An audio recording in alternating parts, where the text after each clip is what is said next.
여기 한국으로 징벌적 파견을 오게 되었다는 BBC 촬영팀이 있습니다.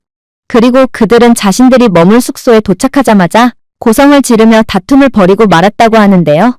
하지만 숙소에서 나온 한국인 여성이 그들에게 첫마디를 뗀과 동시에 그들은 모두 경악을 하며 주저앉고 말았고, 이러한 모든 과정이 담긴 그들의 영상은 전 세계로 방송되며 현재 전 세계를 완전히 뒤흔들고 있다고 합니다.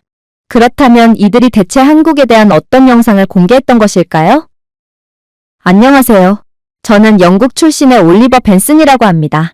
저는 BBC에서 수석기자로 일하고 있는데 저는 그날의 순간을 아직도 생생하게 기억합니다. 야근을 하던 와중 팀장님이 난데없이 충격적인 말을 해오셨거든요. 우리 팀은 한국으로 갈 거야. 그는 마치 일기예보를 발표하듯 단호하게 말했습니다. 물론 나는 가지 않을 거야. 올리버, 내가 책임지고 팀원들을 통솔해. 눈을 깜빡였습니다. 원래 팀장은 책임감 없기로 정평이 나 있는 사람이었지만 갑자기 뜬금없이 제가 팀을 맡아 한국으로 가야 한다니요? 당연히 제 즉각적인 반응은 혼란스러웠습니다. 북한도 아니고 남한이요? 차라리 북한이 낫죠. 북한에 대한 보도를 내보낸다면 최소한 전 세계에 관심을 끌 수는 있을 테고 그건 제게 있어 큰 기회가 될 것이 분명하거든요. 하지만 한국이요? 아무도 저희 영상에 관심을 주지 않을 거예요. 물론 요즘 한국의 콘텐츠가 인기를 끌고 있는 것은 인정하겠지만 그건 그저 콘텐츠일 뿐입니다. 전문적인 언론 취재를 가는 것과는 완전히 별개의 이야기라고요. 농담하는 거죠? 저는 반쯤 웃으며 말했습니다. 제가 무슨 잘못을 했나요? 이건 징벌적 파견이에요. 유럽에도 많은 인상 깊은 국가들이 있는데 왜 하필 한국으로 가라는 건가요? 그러자 팀장은 눈도 깜빡이지 않더군요. 국장님의 지시야. 요즘 한국이라는 국가 자체가 유럽 전역에서 인기 폭발이라고 하더라. 당연히 나 또한 한국은 과대평가되고 있는 국가라고 생각하고 있어. 그리고 우리는 언론사지 빌어먹을 예능 채널이 아니지. 나는 이런 커리어에 전혀 이익이 되지 않는 쓸모없는 파견 따위는 가지 않을 테니 내가 알아서 잘해봐. 억울하면 나보다 먼저 입사하지 그랬어? 저는 그대로 팀장의 따귀를 걷어붙이려다가 가까스로 참았습니다. 저는 책임져야 할 팀원들이 생겨버렸거든요. 몇몇은 한국은 아직도 개고기를 먹는 수준 이하의 국가 아니냐며 자신이 그런 국가로 파견을 가기 위해 힘들게 BBC에 입사를 한 줄 아냐며 맹렬히 따지기도 했지만 저는 그들의 말에 공감을 하면서도 어쩔 수 없이 불만이 있는 모든 팀원들을 달래며 한국 파견을 준비할 뿐이었어요. 그렇게 저희는 인천공항에 도착하게 됩니다. 그리고 저는 이곳에 도착하자마자 인천공항은 제가 알던 공항들과는 완전히 궤를 달리하는 공항이라는 것을 인지하게 되었죠. 그도 그럴 것이 인천공항은 너무나도 조용했어요. 유럽 공항에서는 눈만 돌리면 찾아볼 수 있는 수동적이고 공격적인 직원, 그리고 그러한 직원과 싸우고 있는 공항 이용객들은 적어도 인천에서만큼은 전혀 볼 수가 없었습니다. 이곳에서는 깨끗하고 효율적이며 섬뜩할 정도로 기분 좋은 질서만이 펼쳐지고 있었어요. 그중 가장 충격적이었던 부분은 바로 인천공항에서는 세관 신고서를 찾을 수가 없었다는 것입니다. 영국의 히드로 공항에서는 불친절한 직원이 색종이처럼 공항 이용객들에게 던져대고 있지만 여기 한국에서는 얼굴 인식, 디지털 세관 신고서 등 모든 것이 자동화되어 있었기에 저희 모두는 마치 중요한 출입국 절차를 건너뛴 줄 알고 오두방정을 떨 뿐이었죠. 한국인 직원은 그런 저희의 모습을 보고 분명 저 개발도상국 촌놈들 요즘은 디지털 시대인 거 몰라? 지금 시대에 누가 빌어먹을 종이를 사용한다는 말이야? 설마 너희 국가에서는 아직도 모든 과정을 수기로 처리하는 거야? 라고 생각했을 게 분명해요. 하지만 한국인 직원은 그저 예의 바르게 웃으며 여기는 한국입니다. 저희는 종이 낭비하는 것을 좋아하지 않아요. 그리고 디지털 시스템을 갖추면 더 정확하고 빠르게 처리할 수 있잖아요. 라고 말할 뿐이었습니다. 그야말로 한국에서의 모든 것은 예상과는 달리 너무나도 순조롭고 평화로웠어요. 하지만 저는 그동안 기자 생활을 허투루 한 것이 아니었어요. 어떤 일이 지나치게 순조롭게 흘러가고 있다고 느껴진다면 반드시 의심을 해봐야 하는 법이거든요.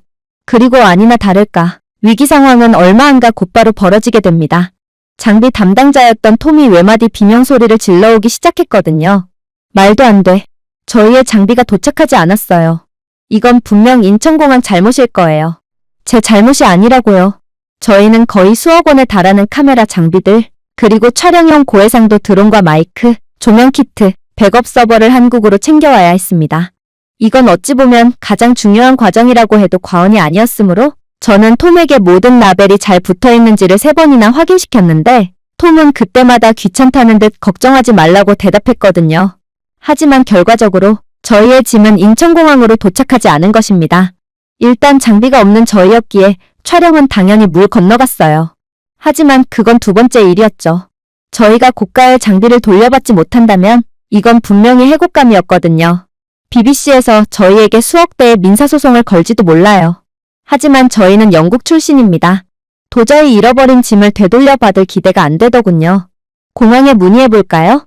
영국 공항이라면 저희에게 기다리라는 대답만을 반복하다가 6개월 후에야 결국 당신의 물건을 찾을 수 없었습니다. 라는 성의 없는 복사 답변만을 보내줄 뿐일 것입니다. 그리고 저뿐만 아니라 저희 모두는 저희의 잃어버린 짐을 되찾는 것은 불가능에 가깝다는 것을 잘 알고 있었어요. 그래서 저희 중 마음이 약한 몇몇은 이러한 좌절스러운 상황에 그대로 오열을 하고 말았습니다. 어렵게 얻은 일자리에서 쫓겨나는 것도 모자라 막대한 배상금까지 지불해야 하다니 저희의 인생은 통째로 망해버린 것과 다름이 없었거든요. 공항 이용객들의 설렘과 행복으로 가득했던 인천공항이지만 저희는 그러한 공항의 분위기를 완전히 초상집으로 만들어버렸어요. 그때 충격적인 일이 벌어지기 시작했습니다. 자신을 인천공항 사고 조정팀에서 근무하고 있다고 밝힌 한 여성이 저희에게 유창한 영어를 구사하며 놀라운 말을 해오기 시작했거든요. 어려움을 겪고 계시군요. 제가 도와드릴 일이 있을까요? 영국에서는 아이가 혼자 울고 있어도 안타깝긴 하지만 어쨌든 내 일은 아니고 나는 내가 할 길이 바쁘니까 라며 그저 무시하기 바쁩니다. 하지만 인천공항에서는 저희에게 즉각적으로 도움을 제공하기 위해 자발적으로 움직인다는 점이 매우 인상 깊었어요. 그래서 저는 혹시나 하는 마음에 그녀에게 저희의 사정을 전부 말해주었어요. 그러자 회사에 알리지 않고 해외에서 사직하는 방법을 검색하고 있던 책임감 없는 톰은 자신의 잘못이 아니고 인천공항 측의 업무 미숙으로 인한 사고이므로 인천공항 측이 반드시 책임을 지라며 역정을 내더군요. 그는 분명 속으로는 자신의 잘못을 인지하고 있던 걸로 보였지만 그저 자신이 감당할 수 없는 문제에 비겁하게 책임을 회피하고 있던 것입니다. 하지만 그러한 톰의 주제도 모르는 무례함에도 이 한국인 직원은 너무나도 여유있게 웃어 보일 뿐이었어요. 제가 도와드릴 수 있을 것 같아요. 항공편 번호와 출발 시간을 알려주시겠어요? 그러고는 그녀는 10분만 기다려보라는 말을 끝으로 어디론가로 연락을 취하기 시작했습니다. 저희 모두는 회의적인 시선을 주고받을 뿐이었습니다. 10분이라고요? 영국에서는 고객 서비스 전화가 평소보다 많은 통화량을 알려주는 자동 음성에 연결하는 데 걸리는 시간을 10분이라고 합니다. 끝도 없는 계산줄을 보고도 옆 계산대 직원과 떠들며 태업을 일삼는 마트캐셔가 다시금 자신의 업무에 복귀하는 데 걸리는 시간이 10분이죠. 하지만 한국에서의 10분이라는 시간의 가치는 영국에서와는 완전히 다른 모양이었습니다. 10분도 채 지나지 않아 한국인 직원은 다시 돌아왔어요. 불행 중 다행입니다. 당신의 장비는 잘못된 항공편으로 옮겨지지 않았습니다. 라고 그녀는 침착하게 말했습니다. 아직 히드로 공항 43B 게이트의 안전한 화물칸에 있습니다. 다행히 대한항공 직원이 해당 지점에서 근무 중이므로 당신의 물건은 가장 빠른 편으로 받아볼 수 있을 거예요. 저는 도저히 이해가 가지 않았습니다. 도대체 이런 정보를 어떻게 10분 만에 받아볼 수 있다는 말인가요? 이건 영국이 가진 뒤처진 기술력을 고려한다면 도저히 불가능한 일처럼 보였습니다. 그러나 한국인 직원은 이러한 제 의문의 경악을 금치 못할 대답을 해올 뿐이었죠. 딱히 놀라울 것도 없어요. 인천공항은 전 세계 물류 흐름의 허브이자 세계에서 가장 많은 물류 및 교통이 오가는 공항인 것 아시나요? 그래서 한국은 세계에서 가장 강력한 공항 간 실시간 통신 시스템을 갖추게 되었습니다. 전 세계 공항 최초이자 유일하게 RFID 태그 화물 추적, 위성 위치 추적, 대륙 간 항공사 직원 조정 기능을 통합한 클라우드 기반 플랫폼을 가진 게 바로 인천공항이죠. 솔직히 말씀드리자면 인천공항이 아니었다면 당신의 짐은 영영 찾지 못했을 수도 있어요. 그러나 인천공항은 굳이 따지자면 전 세계 공항 및 항공사와의 관계에서 항상 갑의 위치를 차지하고 있어요. 저희와 교류하지 않는다면 그건 상대 측이 손해인 셈이거든요. 그래서 저희의 수화물 추적 시스템은 다른 국적의 항공사 간 데이터베이스 API를 통해 동기화될 수 있고 당신의 짐을 추적할 수 있었던 것입니다. 파워가 약한 다른 공항이었다면 아예 추적 요청 자체를 거부해버렸겠죠. 한국을 선택한 당신의 결정이 결국 당신을 위기에서 구출해낸 것입니다. 저는 숱한 파견 경험이 있기에 이게 얼마나 말이 안 되는 기술력이자 서비스인지를 잘 알고 있습니다. 저는 수많은 유럽 파견을 다니면서 보안 검색대 직원이 캐리어에 넣어놓은 제 고가의 귀중품들을 훔친 경험을 수도 없이 해봤거든요. 그리고 공항 이용객들을 보호해야 할 공항 직원이 오히려 공항 이용객의 물건을 훔쳤다는 결정적인 증거를 확보했음에도 제 짐을 다시 돌려받기 위해서는 5개월 이상을 기다려야 했습니다. 하지만 한국에서는 세계 최강의 기술력 및 시스템, 그리고 공항 이용객들의 편의를 진정으로 바라는 듯한 진정성 있는 서비스로 저희 모두를 완전히 감동의 도가니로 몰아넣고 있었습니다. 자신은 분명 장비를 정상적으로 실었고 모든 것은 인천공항의 탓이라고 우겨대던 톰은 이젠 아예 미친 척을 하며 아무튼 자신의 잘못은 아니라며 눈알을 이리저리 굴릴 뿐이었어요. 그러나 한국 공항은 그런 톰을 보고 그래, 개발도상국에서 온 내가 뭘 알겠어? 그런데 아직 놀라기는 이를걸? 이라고 말해오는 듯한 충격적인 행보를 보이더군요. 저희를 도와줬던 한국인 공항 직원은 이미 자신은 다음 인천행 직항편에서 장비를 이송해달라는 양식을 제출했고 대한항공은 히드로 공항에서 우선 화물 협상 권한을 가지고 있으므로 저희의 짐은 가장 빠른 편으로 받아볼 수 있다고 말해왔거든요. 심지어 한국 공항에는 짐 배송 시스템까지 시범적으로 운영하고 있기에 저희의 숙소 주소를 알려주면 해당 주소로 수화물이 공항에 도착한 지 24시간 이내에 배송을 해주겠다고 했습니다. 이건 정말 말도 안 되는 상황이었습니다. 한국은 불친절과 거만의 끝을 보여주는 영국 공항을 완전히 굴복시킨 것으로 모자라 이 모든 것이 무료로 그리고 24시간도 안 되어 배송을 완료시키는 미친 수준의 배송 인프라까지 보유하고 있는 국가라고요? 영국에서는 기본적인 택배 배송에 한 달 이상이 소요됩니다. 공항 짐 배송 서비스요? 영국에서 그런 서비스를 기대하지 마세요. 공항 직원에게 욕만 안 먹으면 다행일 정도입니다. 하지만 한국은 모든 면에서 영국을 아득히 능가하는 충격적인 모습을 보여주고 있었어요. 그러나 이 한국인 직원은 그건 말이 안 된다며 머리를 감싸쥐는 저희에게 실시간 항공편 통합이 가능한 수화물 상태 추적 링크까지 제공했기에 저는 이러한 확실한 증거의 상황에 그저 할 말을 잃고 말았죠. 한국의 선진적인 시스템이 저희 모두를 구렁텅이에서 구원한 것입니다. 심지어 이 추적 링크에는 장비의 비행 경로, 예상 도착 시간까지 전부 계산해 주었기에 아무런 사전 고지 없이 집에 불쑥 찾아와서는 집에 없으면 다음날 추가 배송비를 요구하는 터무니없는 영국의 택배 시스템에 익숙해 있던 저희 모두를 완전히 경악시키고 말았습니다. 그렇게 저희 모두는 일련의 사건들로 완전히 정신적으로 만신창이가 된 채 공항을 빠져나갔습니다. 그리고 어차피 저희는 고가의 촬영 장비들을 기다려야 했으므로 저는 저희 팀이 따로 챙겨온 휴대용 캠코더와 각종 가벼운 장비들로 한국의 이곳저곳을 돌아다녀보며 가벼운 영상을 제작해보자는 제안을 하게 되었는데요. 그리고 제 말에 모든 팀원들은 그렇게나 한국행을 못마땅해 할 때는 언제고 이제는 거의 한국의 열렬한 팬이 되어버리며 제 말에 흔쾌히 동의했죠. 그렇게 저희의 본격적인 한국에서의 여정이 시작되었습니다. 그리고 그렇게 서울로 향하기 위해 인천공항의 공항철도 익스프레스에 도착했을 때 저는 거의 마음을 다잡았어요. 영국뿐만 아니라 유럽 전역에서 지하철을 타본 경험이 있는 저로서는 지하철이란 얼마나 끔찍한 대중교통인가를 완벽하게 깨달은 상태였거든요. 발권기는 고장나 있는 상태일 것이고 아니면 다음 열차에서 기관사가 무단으로 결근을 하여 해당 노선이 임시 취소되었다라는 황당한 고지를 하고 결국 다음 열차까지 1시간은 기다려야 할 것입니다. 그러나 저희가 그렇게 플랫폼 내부로 진입했을 때 한국은 저희에게 충격적인 모습만을 보여주고 있을 뿐이었어요. 발권기 키오스크 화면은 선명한 색상과 6개 언어의 뚜렷한 인터페이스로 밝혀졌습니다. 영어 설명은 매우 직관적이었기에 저는 버튼을 몇 번 누르면서 곧바로 티켓을 발급받을 수 있었어요. 더 놀라운 점이요? 한국에서는 영국에서 발급받은 외국 카드도 문제없이 작동했다는 것입니다. 같은 유럽권 국가에서조차 이러한 디지털 결제 통합은 거의 이뤄내지 못하고 있어요. 또한 몇몇 유럽 국가들은 아직도 카드 결제 시스템조차 갖추지 못한 경우도 있죠.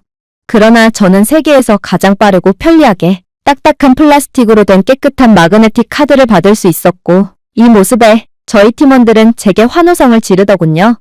역시 팀장님답네요. 그 짧은 찰나에 지하철 티켓 발권 방법을 전부 파악하고 있고 또 진작에 한국에서 결제가 가능한 카드까지 발급받았던 것인가요?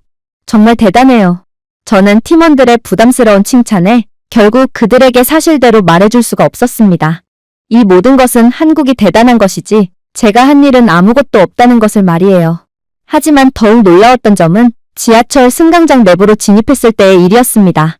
한국의 지하철 승강장은 깨끗할 뿐만 아니라 반짝이고 있었고 선로와 승객을 분리하는 스크린 도어가 있어 뜻하지 않은 사고를 100% 차단하고 있었어요. 사실 영국의 열차에서는 이러한 스크린 도어를 절대로 찾아볼 수 없습니다. 스크린 도어가 없어서 생기는 각종 사고는 지금도 빈번하게 일어나고 있지만 예산 문제로 인해 스크린 도어가 설치될 기미가 전혀 보이지 않죠. 몇몇 승객들은 선로로 자신의 쓰레기를 투척하는 경우도 있기에 이는 시도 때도 없는 열차 지연의 직접적인 원인이 되고 있습니다. 그러나 한국은 애초에 시스템 자체가 그렇게 설계된 건지 아니면 스크린도어 덕분인지는 모르겠지만 플랫폼 내부에 설치된 디지털 디스플레이 오버헤드에 기록된 열차 도착 시간이 정확하게 지켜지고 있었어요. 단 1초의 지연도 없었죠. 톰은 정시에 딱 맞게 도착하는 열차 따위는 세상에 존재하지 않는다며 이러한 한국의 디지털 디스플레이를 믿지 않고 승강장 내부에 비치된 자판기에서 음료수를 뽑고 있었습니다.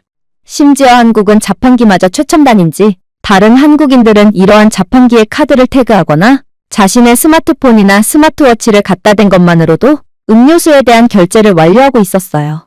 그러나 영국이라는 기술 불모지에서 온 톰은 카드를 사용해야 하는지 아니면 현금을 사용해야 하는지 몰라 바보같이 우물쭈물하고만 있더군요.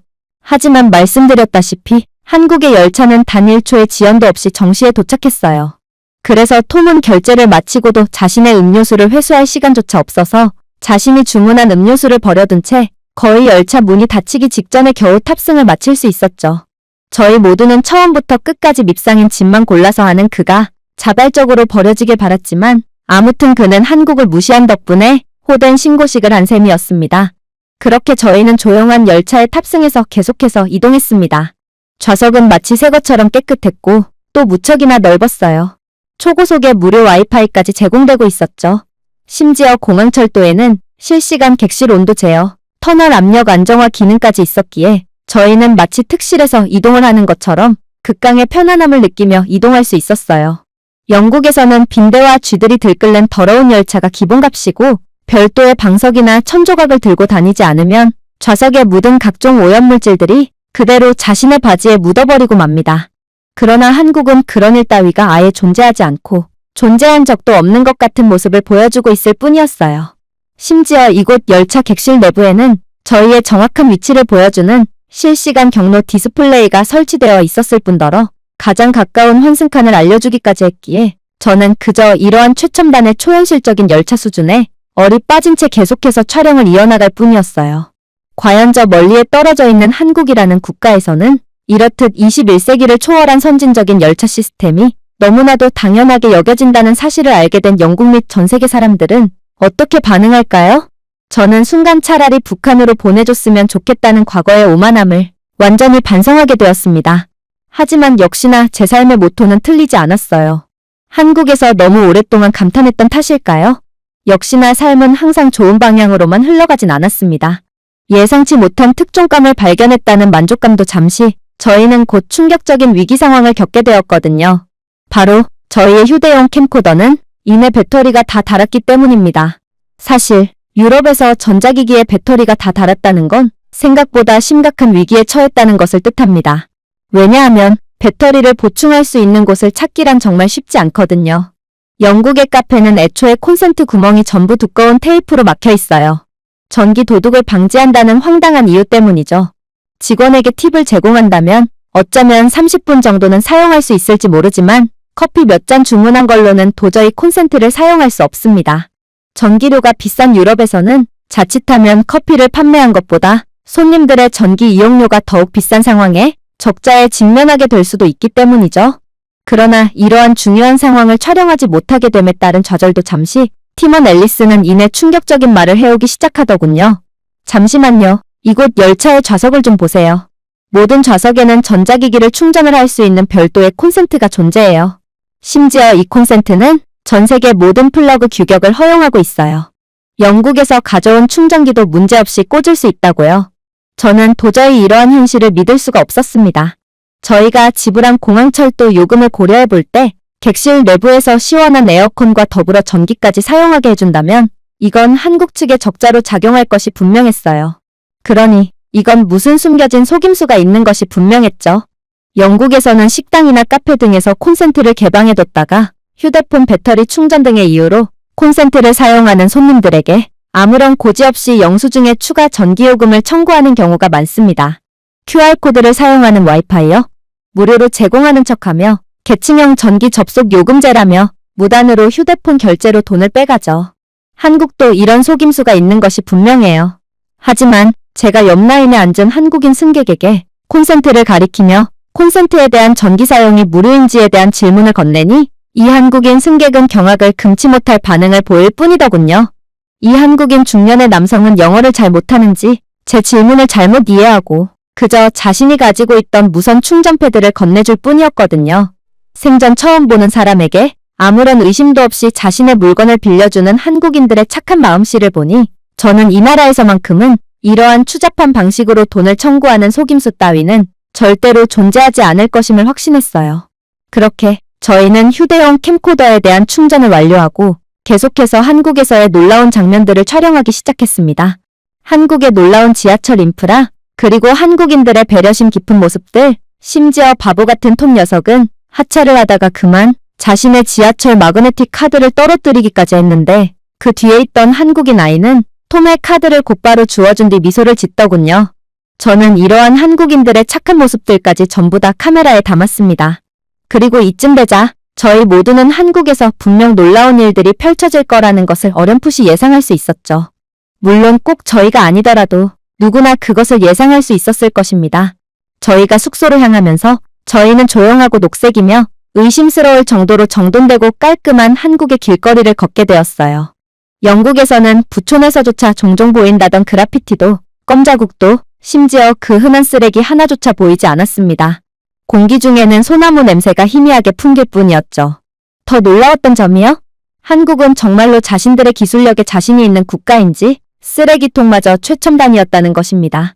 길거리에 늘어선 쓰레기통은 쓰레기가 차면 압축하고 또 가득 차면 저절로 밀폐되며 당국에 자동으로 수거 요청을 하고 있었어요. 그리고 조금 찾아보니 한국의 도시들은 실시간으로 쓰레기통 채우기 수준을 모니터링하고 있으며 AI와 연계된 지자체 알고리즘을 통해 수거 경로를 최적화하기까지 하고 있다고 하더라고요. 영국에서는 이미 넘친 지 오래인 쓰레기통 주위로 각종 쓰레기들이 널브러져 길거리 통행마저 방해하고 있으며 쓰레기 수거 트럭은 거의 2주는 늦게 출동합니다. 이게 영국의 시스템의 현실인 것이죠. 하지만 한국은 쓰레기통마저 똑똑할 뿐만 아니라 이미 국가의 모든 시스템을 효율적으로 구현해 놓기까지 했다니 저는 이러한 믿을 수 없는 한국의 수준에 숨이 넘어갈 지경이었습니다. 그리고 감탄을 하며 걷다 보니 저희는 어느새 예약했던 숙소에 도착하게 되었어요. 저희는 기와지붕이 있는 목조 건물, 복잡한 격자문, 처마 밑에 은은한 조명 등 매력적인 전통 한옥들로 둘러싸인 조용한 거리에 있었는데 저는 정말로 이곳이 저희의 숙소가 맞는지를 재차 물어봤습니다. 분명 고풍스럽고 멋있어 보이는 건물이긴 했지만 저희 팀의 많은 인원들이 전부 머물기엔 너무 작아 보였고 또 너무 미니멀해 보이기도 했거든요. 과연 이런 나무 건물에 온수 시스템은 갖추어져 있을까요? 그러나 앨리스는 휴대폰의 주소를 보며 틀림없이 이 숙소가 맞다고 말해오더군요. 이건 맞을 리가 없어. 톰이 중얼거리며 이미 휴대폰으로 격렬하게 숙소 확인을 하고 있었습니다. 그러면서 재차 말을 이어나갔죠. 아무래도 우리는 사기를 당한 것 같아요. 이건 그냥 나무 창고잖아요. 멋있어 보이긴 하지만 분명 사람이 거주하기에 적합한 곳은 아닐 거예요. 바로 그때 문이 기분 좋은 차인벨 소리와 함께 미끄러져 열렸습니다. 한 젊은 한국 여성이 환하게 웃으며 완벽한 영어로 저희를 맞이하더군요. 안녕하세요. 벤슨 씨와 BBC 촬영팀이신가요? 눈을 깜빡였습니다. 네? 저는 잔뜩 의구심을 가지며 대답했습니다. 전통 한옥 숙박을 예약하셨습니다. 들어오세요. 저희는 완전히 혼란스러워하는 표정부터 조용한 패닉에 이르기까지 다양한 표정을 주고받았습니다. 앨리스는 속삭였습니다. 난방이 안 되는 것까지는 용납할게요. 하지만 만약 그녀가 침대가 없는 방을 제안한다면 저는 그대로 인천으로 돌아갈 거예요. 그리고 그녀의 말이 끝나기가 무섭게 앨리스는 곧이어 펼쳐진 상황에 거의 소스라치게 놀라며 한옥을 떠나려고 했어요. 왜냐하면 저희의 안내를 맡은 젊은 한국인 여성은 한옥 내부는 신발을 벗고 들어가야 한다고 말해왔거든요. 앨리스는 무슨 이런 숙소가 다 있냐며 차갑고 지저분한 바닥에 자신의 맨살을 맞대고 싶지 않다며 거의 기겁을 하더라고요. 그러나 제 설득 끝에 등 떠밀려 한옥 안으로 들어간 그녀는 방 안에 들어가자마자 그대로 충격을 받고 주저앉고 말았습니다. 지저분하고 차가운 바닥은커녕 깨끗한 바닥 전체가 부드럽고 빛나는 열을 발산하고 있었거든요. 이럴 수가, 이건 분명 나무 건물이야. 어떻게 바닥이 따뜻할 수가 있지? 앨리스는 완전히 태세를 전환하며 경악을 하는 반응을 보였습니다. 그러자 한국인 여성은 미소를 지었습니다. 이것은 한국의 전통적인 바닥 난방인 온돌입니다. 이 시스템은 바닥 아래에 있는 수도관을 사용하고 에코 보일러를 통해 난방되며 집안 전체의 열 에너지를 순환시킵니다. 덕분에 기존의 난방 방식과는 달리 목이 건조할 일도 없죠. 지금 날씨에는 온돌이 필요 없겠지만 밤에는 꽤나 쌀쌀할 수 있으니 원하시면 얼마든지 한국식 바닥 난방인 온돌을 사용하시면 됩니다. 앨리스는 이미 모든 장면을 촬영 중이었습니다. 잠깐만요. 제가 말했습니다. 이 집의 바닥 전체가 난방되어 있다는 말인가요? 네. 그녀가 대답했습니다. 그리고 각 방은 스마트 패널을 통해 개별적으로 온도를 조절할 수 있어요. 그리고 원한다면 사용하지 않는 방의 난방을 중지시킬 수도 있죠? 이건 도저히 말이 안 되는 상황이었습니다. 영국의 목조주택이요? 천장에서는 물이 새어 베개로 뚝뚝 떨어지고 바람이 그대로 건물 내부로 들어옵니다. 너무 크게 기침하면 무너질 것 같은 정도로 형편없는 게 나무 건물입니다. 그런데 언뜻 보기에는 가스히터조차 설치할 수 없을 것 같은 한국의 나무 건물은 어떻게 이렇게 첨단적이고 과학적일 수가 있나요? 특히나 한국의 온돌 바닥은 마치 지구 자체가 너의 발은 이렇듯 대우를 받을 자격이 있어라고 속삭이는 것처럼 아래에서 가열되고 있습니다. 덕분에 공기는 너무 차갑지도 너무 뜨겁지도 않아서 저로 하여금 완벽하게 안정감을 느끼게 해주었죠. 저는 드디어 한국에 대한 궁금증이 풀리는 기분이었습니다. 한국의 이러한 수백 년은 된 전통 건물조차 과학적이고 똑똑한 모습을 보니 한국이 어째서 현재 매우 첨단적이고 똑똑한 도시 및 시스템을 갖추게 되었는지를 완벽하게 이해하게 되었거든요. 한국은 마치 어느 날 하늘에서 뚝 떨어진 국가처럼 갑자기 등장해서 21세기를 초월한 기술적이고 우수한 모습을 보여줘서 황당함을 느끼던 저였지만 이들은 고대 시절부터 매우 똑똑하고 지능적인 두뇌를 가지고 있는 국가였기에 이들의 우수한 선조의 피를 그대로 물려받은 지금의 한국인들이 뛰어난 건 어찌 보면 당연한 이치였거든요. 물론 저는 약간의 현타를 느끼기도 했죠. 왜냐하면 한국의 수백 년 된 건물조차 영국의 현대 건물보다도 훨씬 우수한 모습을 보여주고 있었고 이 말은 한국은 이미 영국보다 수백 년은 앞서 있다고 봐도 무방했거든요. 영국에 있는 저희 집은 라디에이터가 자신의 기분대로 행동합니다. 라디에이터를 켜면 오히려 집이 추워지는 경우도 있고 거의 사우나처럼 뜨거워지는 경우도 있죠. 그러나 이 한옥은 기본적으로 사람이 살기에 쾌적한 온도를 유지하고 있었고 원한다면 디지털 방식으로 0.1도 이내로 미세하게 조정할 수 있었어요. 지금처럼 일교차가 심할 때에는 이것만큼 효율적인 방식도 없어 보였죠. 무엇보다 흉물스럽고 시끄러운 라디에이터 구조물을 찾아볼 수도 없었기에 저는 조용하고 깔끔한 한옥 내부에 완전히 감탄할 수밖에 없었죠. 하지만 더욱 충격적이었던 점은 따로 있었어요. 한국은 습도가 높은 국가임에도 한옥 내부에서만큼은 어떠한 습기나 곰팡이도 보이지 않았거든요. 그리고 역시나 이 한국인 여성은 제게 놀라운 이야기를 해오기 시작했어요. 눈치채셨군요. 아무래도 영국도 한국처럼 습도가 높은 국가기에 많은 영국 분들이 한옥에서만큼은 어째서 곰팡이나 높은 습도를 느낄 수 없는 거냐고 여쭤보시곤 해요. 그러나 한옥 벽은 문자 그대로 숨을 쉬는 천연 점토인 황토로 만들어졌습니다. 덕분에 습기가 차면 밖으로 나가고 건조하면 집안에서 부드럽게 숨을 내쉬는 것처럼 습기가 들어오죠. 그래서 한옥에서는 습하고 불쾌한 기분을 느낄 일도 없고 또 곰팡이도 없는 거예요. 또한 한옥에서는 기와의 각도조차 바람의 흐름, 빛, 물을 조절하도록 수학적으로 설계되었기에 누수 문제도 전혀 없죠. 이게 바로 저희의 선조분들이 만든 한옥의 과학입니다. 영국에서는 현대에 지은 건물조차도 벽이 숨을 쉬지 않고 곰팡이와 함께 한숨만 쉽니다. 그리고 잊을만 하면 터져나오는 누수 때문에 누수 아래에 양동이를 놓고 빗물을 받는 건 영국에서는 어렸을 때부터 배우는 기본적인 집안일의 개념이죠. 마치 세탁기를 돌리는 법을 자연스럽게 배우듯이 누수를 막을 양동이를 놓는 것도 기본적으로 배웁니다. 하지만 한국은 수백 년 전부터 그럴 일 자체가 없는 국가였어요. 그리고 모든 것은 한국인들의 높은 지능지수에서 비롯된 과학적인 집 설계 덕분이었죠. 하지만 그렇게 팀원들 모두가 한국에 경탄하며 훈훈한 분위기가 이어지던 그때 앨리스가 비명을 지르며 기겁을 하기 시작했어요. 저것 봐요. 저 창문 말이에요. 너무 크고 보안도 전혀 되어 있지 않잖아요. 이건 너무 위험해요. 지금 이런 집에서 밤을 보내야 한다는 말인가요?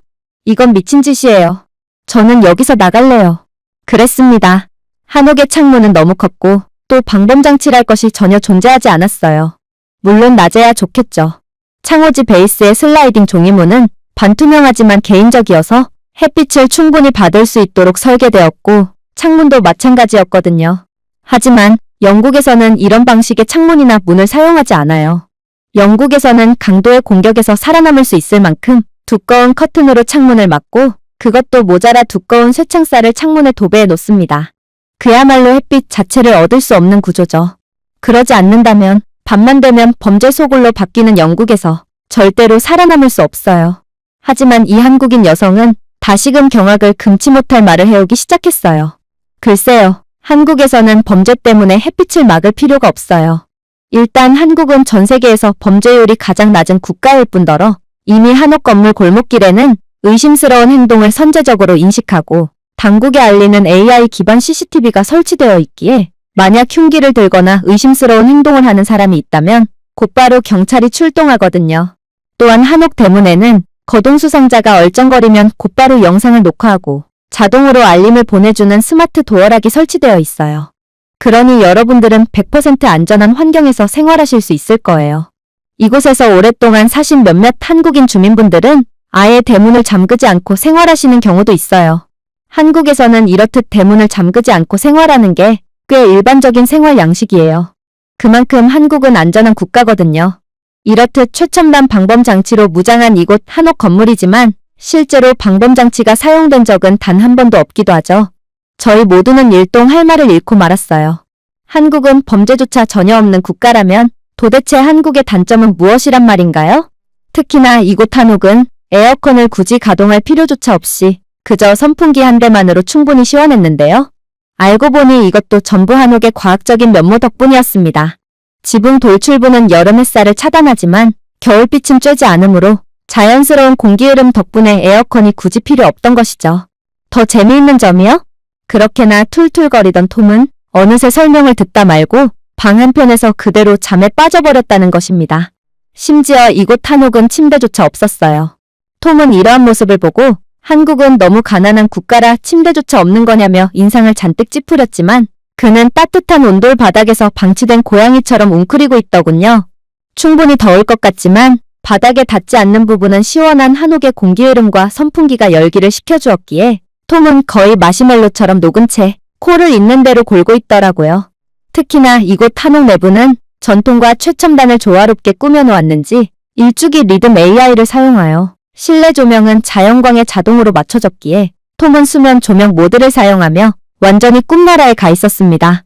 그리고 한국에 완전히 사랑에 빠진 저희는 끝까지 억지를 부리며 한국을 까내리려고 하는 톰이 너무나도 안 이꼬웠기에 저희는 그대로 골아떨어진 톰을 버리고 바로 앞에 한옥 스타일의 레스토랑으로 향해버렸죠. 그리고 그렇게 도착한 전통 스타일의 한식당에서 저는 또다시 깜짝 놀랄 장면을 목격했어요. 왜냐하면 이곳 한식당은 건물 외부의 전통적인 모습과는 달리 내부는 디지털화되어 있어서 매우 편리했거든요. 태블릿이 테이블에 내장되어 있으며 고해상도 이미지, 알레르기 여부 설명, 6개 언어로 된 정확한 메뉴 설명이 되어 있었어요. 또한 로봇 카트가 음식을 싣고 식당 복도를 지나다니는 장면을 보니 이곳 한식당은 인간 직원 없이 그저 모든 것이 최첨단 기술로만 운영되는 것처럼 보였습니다. 이게 바로 영국의 문제입니다. 영국은 되도 않는 전통을 따지며 오래된 건물이 더 이상 건물의 기능을 유지할 수 없을 정도로 노후화되고 위험해졌음에도 절대로 재건축도 하지 않고 유지보수를 하려거든 시청의 허가를 맡아야 하거든요. 현재 유럽을 관통한 폭염의 상황에도 영국 정부는 건물 미관을 해친다는 이유로 에어컨 설치조차 못하게 막고 있을 정도니 영국은 극단적으로 보수적인 국가적 분위기 때문에 그저 퇴보하고만 있는 것입니다. 당연히 건물 내부도 각종 쓸모없고 오래된 것들 투성이죠. 하지만 한국은 실용적이고 유연한 시스템 덕분에 고풍스럽고 전통적인 모습을 유지하면서도 사람들로 하여금 극한으로 편리한 삶을 유지할 수 있게 해주고 있었어요. 물론 한식의 풍미 또한 기가 막혔죠. 깊은 풍미와 균형 잡힌 양념, 그리고 12가지나 되는 반찬이 무료로 제공되었고, 또 이 수준 높은 반찬들을 무제한으로 리필할 수 있게 되어 있었어요. 저는 이런 천국과 다름이 없는 한식을 매일 먹고 사는 한국인들이 너무 부러워 거의 미칠 지경에 이르렀습니다. 그러나 앨리스의 생각은 조금 다르더군요. 앨리스는 식사를 코로 하는지 입으로 하는지 모를 정도로 음식은 계속해서 입으로 집어넣었지만 계속해서 고개를 갸웃대며 의문을 표했거든요. 그리고 제가 대체 무슨 일이냐고 묻자 앨리스는 생각지도 못했던 말을 해오기 시작했어요.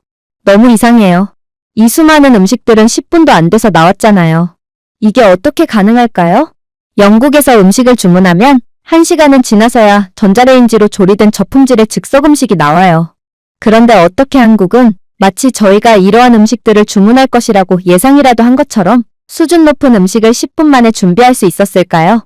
그러고는 그녀는 정말로 자리를 박차고 나가 번역의 파나만 들고 그대로 주방으로 들어가더군요. 그리고 잠시 후 자리로 다시 돌아온 그녀는 자신의 제육볶음을 한 입 크게 베어 물더니 이내 충격적인 답변을 해오기 시작했습니다. 이곳 주방에서는 AI 기반 키친 시스템을 사용하고 있고 빅데이터를 분석해 과거 고객 데이터를 기반한 주문 패턴을 통해 각 요일마다 어떤 음식이 주문될지 어느 정도 예상이 가능하다고 해요. 그래서 음식을 빠르게 만들 수 있었던 거죠. 심지어 이곳 한식당은 RFID를 사용하여 실시간으로 재고를 추적하여 음식물 쓰레기를 최소화하고 있기까지 하다고 하네요. 도대체 한국의 정체는 무엇일까요? 이곳 식당은 대형 식당도 아님에도 어떻게 고풍스러운 건물 외부 및 인테리어와는 차원이 다른 최첨단의 시스템을 전부 구비해놓고 있을 수가 있냐는 말이에요.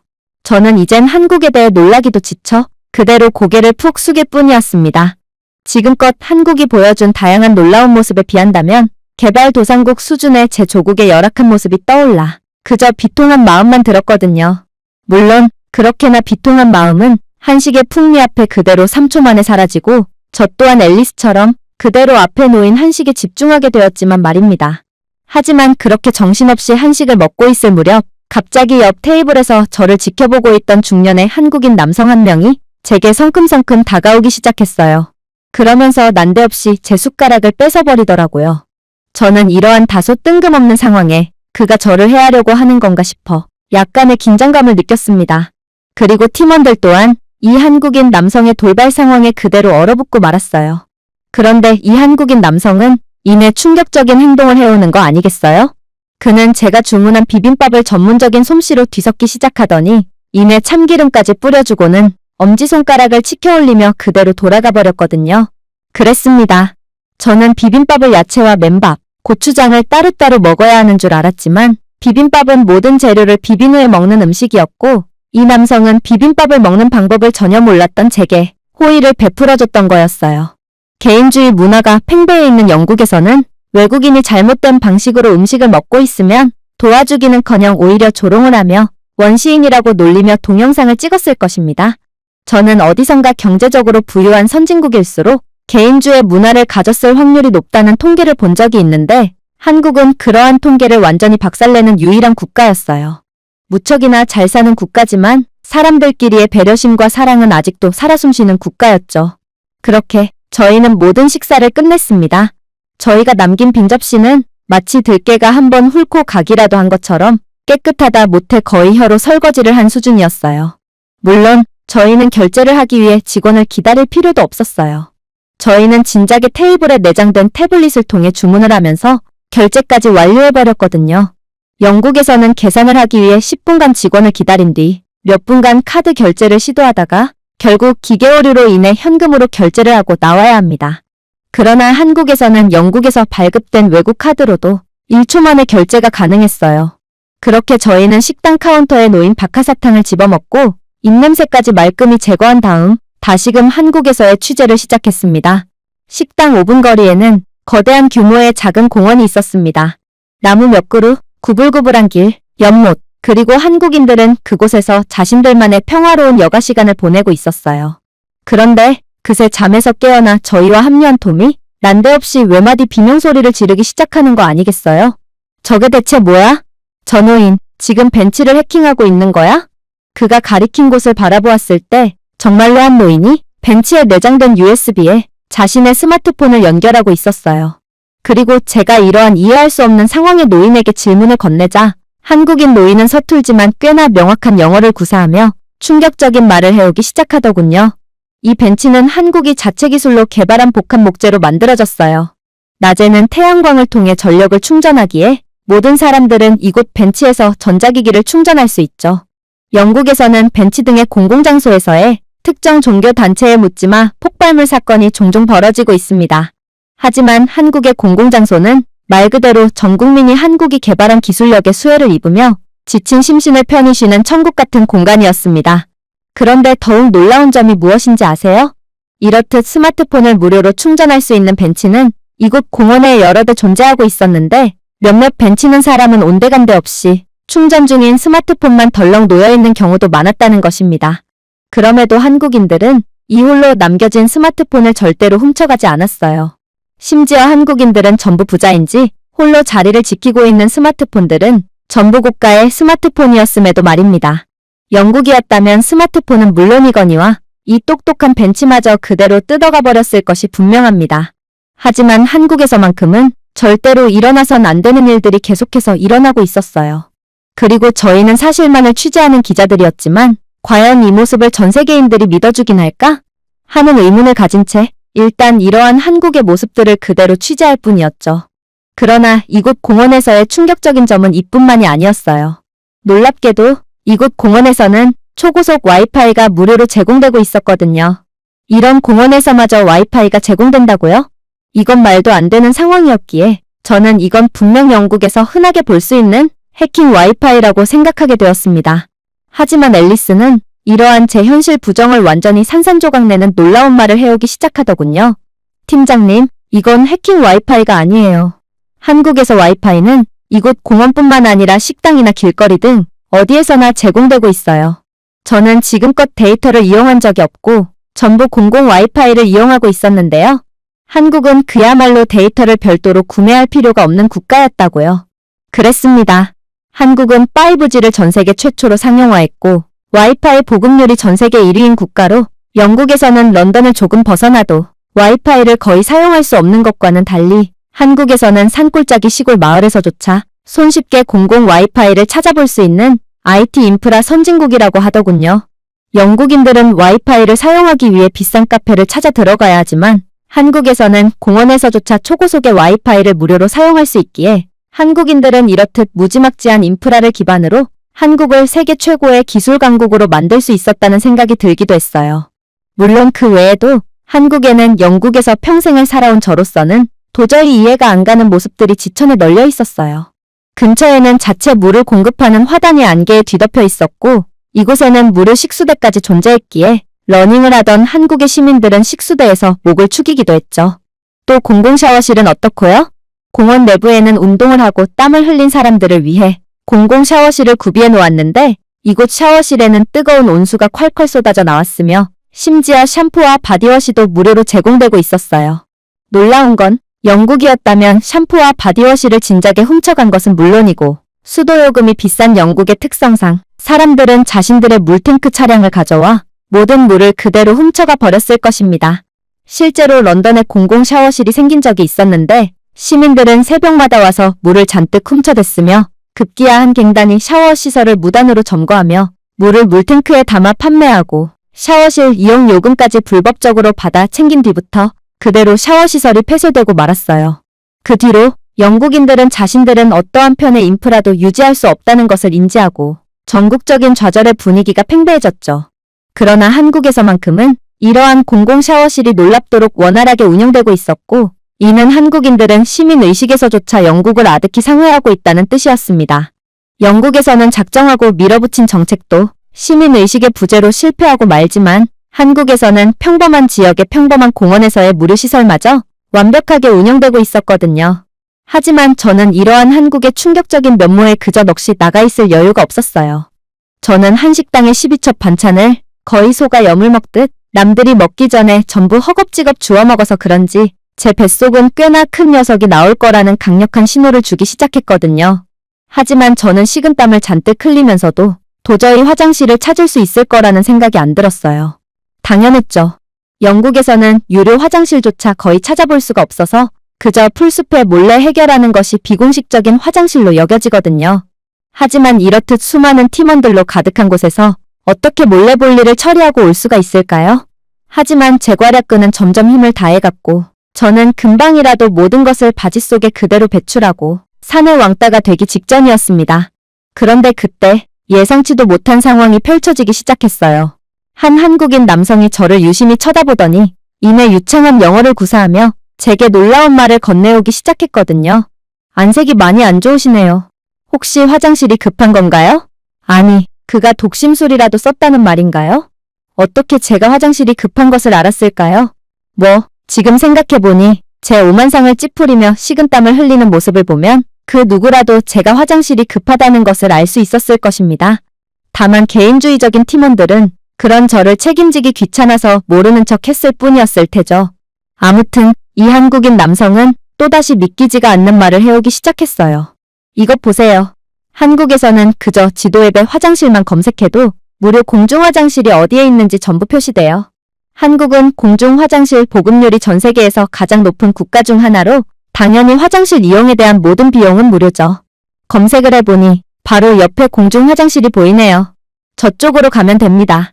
저는 거의 얼굴이 새파래져서 금방이라도 이 악마의 갈색 덩어리들을 배출하기 직전이었기에 이 구세주 같은 남성에게 고맙다고 인사할 틈도 없이 괄약근을 필사적으로 틀어막고 조심스럽게 움직일 뿐이었어요.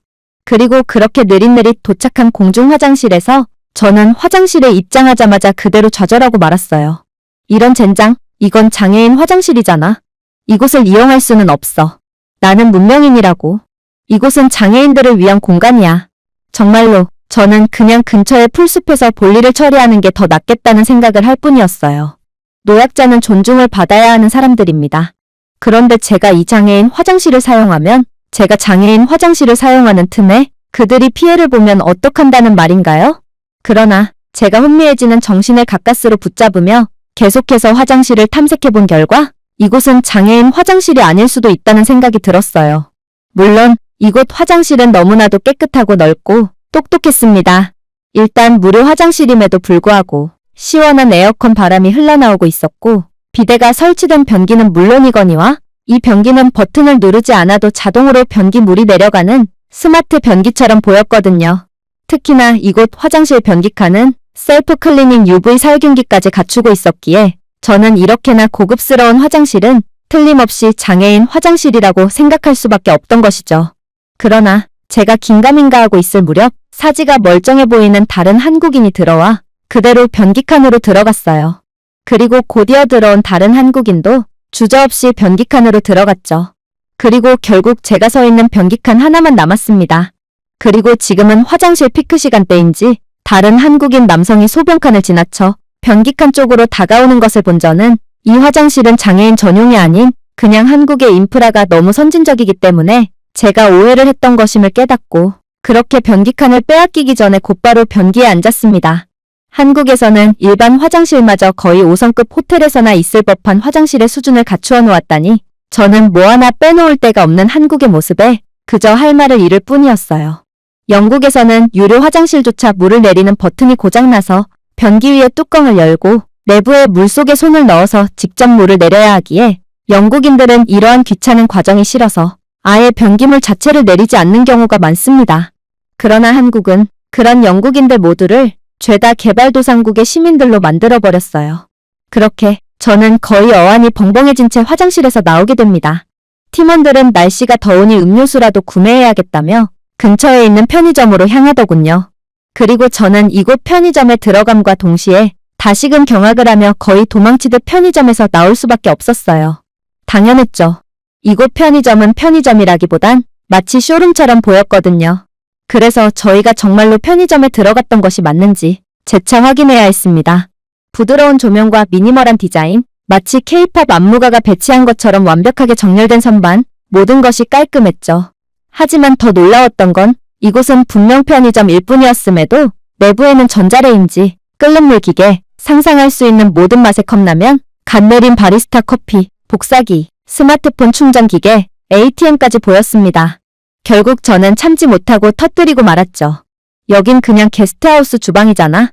어떻게 이게 가능한 거지?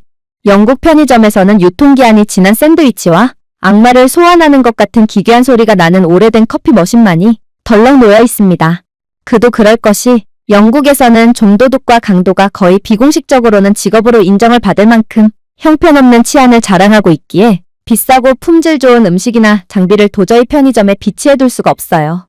그러나 이곳 매장 안에는 일회용 젓가락, 휴지, 손소독제가 깔끔하게 놓여있는 깨끗한 테이블까지 존재하고 있었고 한국인 손님들은 자신이 사용한 테이블을 깔끔하게 청소까지 한 뒤 유유히 자리를 벗어나는 높은 교양 수준을 보여주고 있더군요. 편의점 입장에서는 손님들을 배려해주기 위해 한국인들을 믿고 티슈를 비치해 놓은 거겠지만 한국인 손님들은 편의점을 청소하고 나가니 오히려 편의점이 이익을 보고 있는 상황이었던 것입니다. 하지만 진정한 충격은 저희가 모든 물건을 고른 뒤 계산을 하려고 할 때 일어났습니다. 직원이 존재하지 않았거든요. 저희는 계속해서 기다렸지만 여전히 직원은 올 생각을 안 했어요. 그러자 앨리스는 예리한 질문 하나를 건네오더군요. 가만 보자. 그러고 보니 우리가 이곳 편의점에 들어왔을 때 직원이 있었던가? 이곳 편의점 직원은 애초부터 없었던 것 같지 않아? 그리고 그녀의 질문에 대한 답은 재밌게도 다른 한국인 손님이 해주었죠. 그는 어리둥절해 있는 저희에게 다가오더니 놀라운 말을 해오기 시작했거든요. 직원을 기다리시는 건가요? 안타깝지만 이곳은 무인 편의점이에요. 모든 결제는 스스로 해야 하죠. 제가 결제하는 모습을 잘 보시고 따라하세요. 그러고는 그는 능숙하게 자신이 가져온 물품들을 결제하더니 이내 여전히 서툴게 따라하는 저희를 도와주기까지 했어요. 그리고 앨리스는 여전히 믿을 수가 없다는 듯 떨리는 목소리로 질문을 건넬 뿐이었죠. 이건 말도 안 돼요. 어떻게 편의점이 무인으로 운영될 수가 있단 말인가요? 그리고 이곳 편의점은 각종 고가의 장비들로 가득해요. 커피 머신부터 전자레인지 등 영국이었다면 이런 제품들은 전부 작물상으로 넘어갔거나 누군가의 집에 훔친 가전제품으로 사용되고 말 거예요. 이곳 근처에서 누군가가 감시를 하고 있는 거 맞죠? 해도 이건 너무하잖아요. 그러나 이 한국인 남성이 짓는 표정을 보니 그는 별로 비싸지도 않은 걸 누가 가져간단 말이야?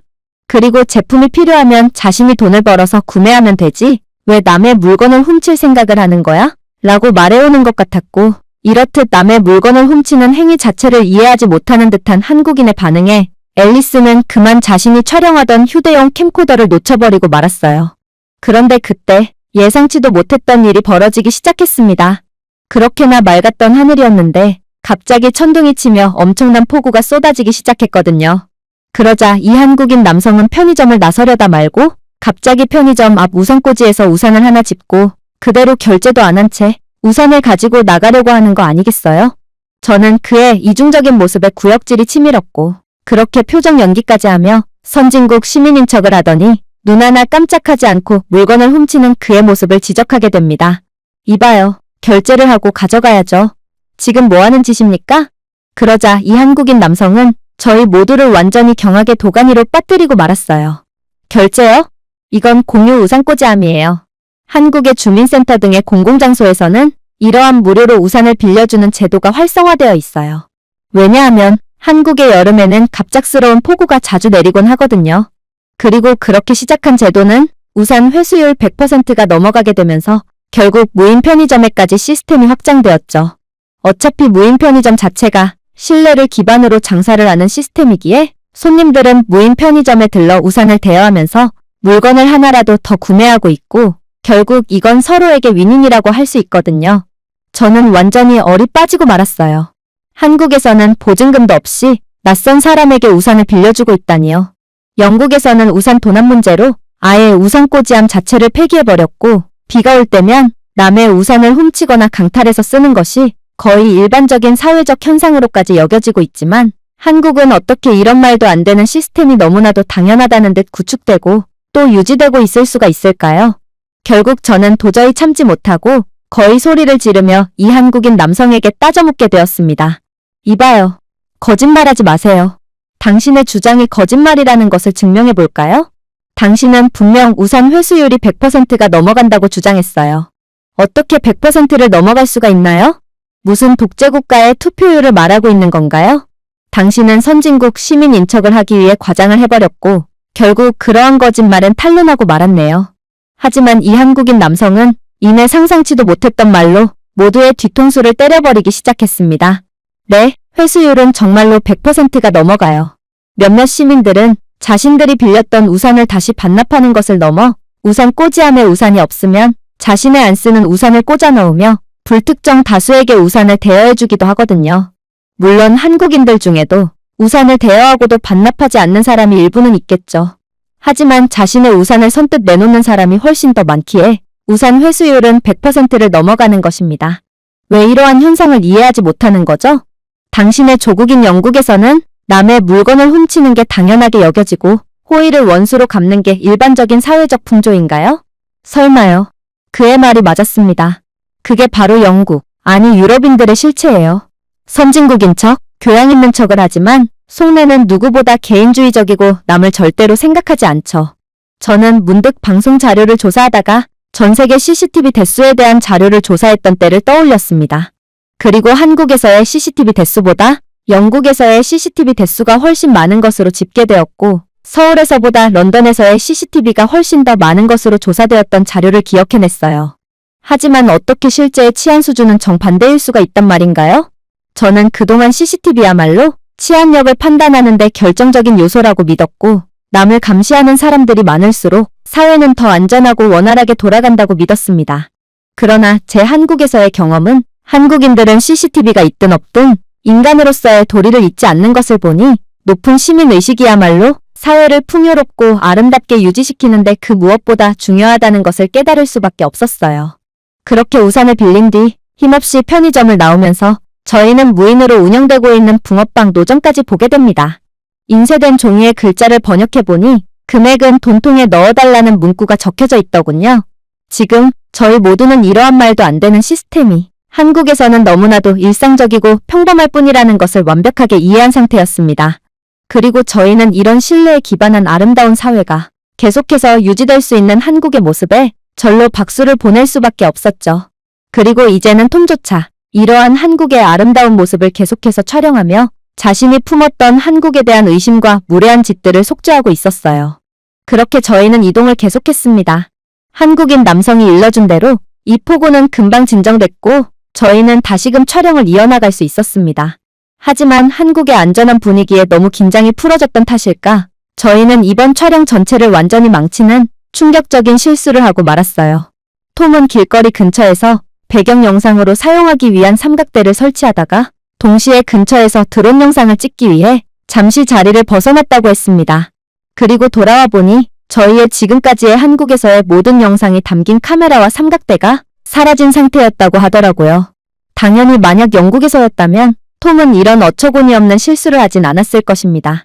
저는 영국 BBC 기자기에 누구보다 잘 알고 있어요. 영국에는 이러한 촬영팀을 전문적으로 미행하며 촬영을 위해 고가의 촬영 장비를 집어드는 순간 습격을 해서 장비들을 모조리 강탈하는 전문적인 팀까지 존재하는 상황이라는 것을 말입니다. 그러니 영국에서 촬영을 할 때는 아무리 간단한 촬영이라도 2인 1조로 움직이는 건 필수가 아닌 거의 상식이죠. 하지만 톰은 한국을 믿었고 저희도 이젠 그러한 톰의 결정을 이해할 수 있을 것 같았기에 아무도 톰을 질책할 수가 없었어요. 그리고 톰은 아까 전에 모든 잘못을 한국으로 넘기는 치졸한 짓을 했던 건 기억도 안 나는지 이젠 그 자리에 주저앉아 오열을 하기 시작하더군요. 그는 저희 팀이 힘들게 찍은 자료가 전부 날아간 것 때문에 슬픈 것이 아닌 원체 사람을 안 믿는 그가 유일하게 믿은 게 한국이었는데 믿자마자 뒤통수를 맞은 상황에 엄청난 배신감과 슬픔을 느끼는 모양이었습니다. 하지만 그때 제 눈에 한 시설이 눈에 띄기 시작했어요. 그건 바로 경찰서였어요. 그리고 저는 혹시나 하는 마음에 경찰서로 향하게 되었습니다. 그리고 저는 이곳 경찰서에 들어가자마자 경악을 금치 못할 경험을 하게 됩니다. 왜냐하면 경찰은 제가 들어올 것을 기다리고 있기라도 한 듯 이내 카메라 때문에 오셨죠?